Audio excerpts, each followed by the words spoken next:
Hey guys, it's me, Carlos, but you can call me Andres, and today we're talking about my top 3 worst injuries, starting from the least and then going to the worst. Let's go. The first story took around when I was 7 years old, and me and my family just got back from eating at a restaurant. And I got out of the car and I looked back at the car door, and my 7-year-old dumbass thought to himself, how much would it hurt if I put my finger on the side of the door and slam it as hard as I can? Turns out, it hurt a lot. So I went on the door and put my finger on the side and slammed it as hard as I could.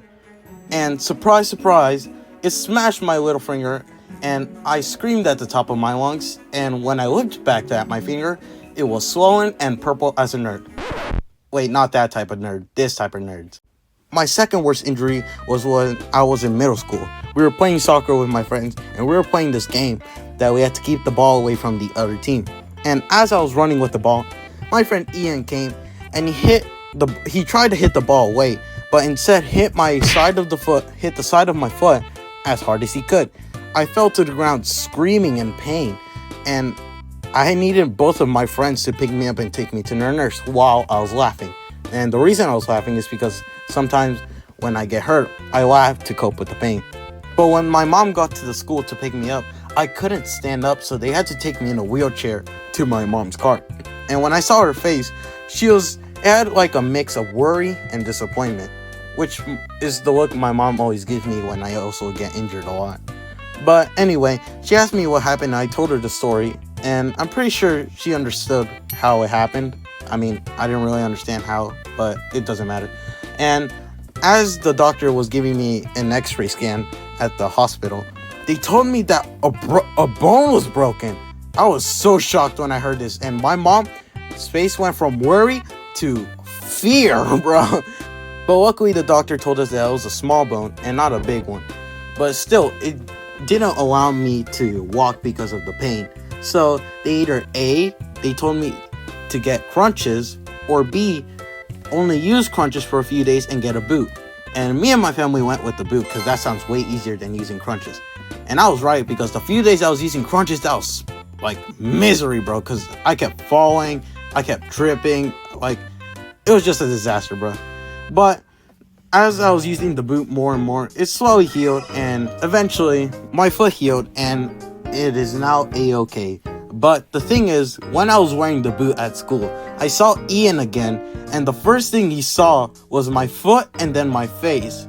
And then he must have felt bad because he went to his class immediately after that. But it's fine now. Me and Ian are now on good terms, and I forgave him for now. But these injuries don't come close to my worst injury, which happened to take place a few summers ago. And me and my sister were biking downhill around our neighborhood. And there's this one downhill curve that made us go really fast, but still, we had to slow down a little bit. But this time, little Carlos was feeling dangerous, and he went down as fast as he could. The thing was, there was a dog running across the street. The dog hit my tire, and the dog, when he hit my tire, he kind of like made me lose balance. And I kid you not, I flew in the air, I did a flip, and I hit the side of my forehead right on the concrete.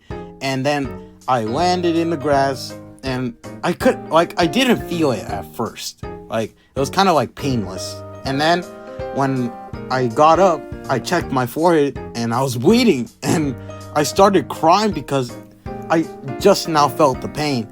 And my sister called my parents to pick me up, and they took me to a hospital. And for anyone wondering, yes, the dog was fine for some reason, even though it hit my tire. But when we were at the hospital, they gave me an x-ray scan to see if my skull had cracked or anything. And luckily, it hasn't, which I'm very grateful for. Thank you. But still, my left side of my forehead was still bleeding out like a lake of blood.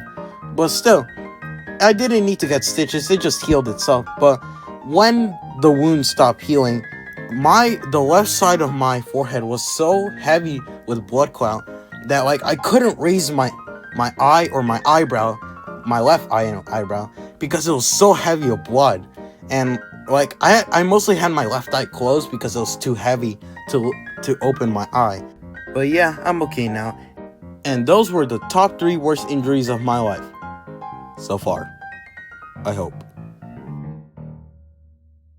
Hey guys, welcome to the outro, and I just want to say, if you watched until the end, thank you so much for watching this video about me and my injuries and my pain.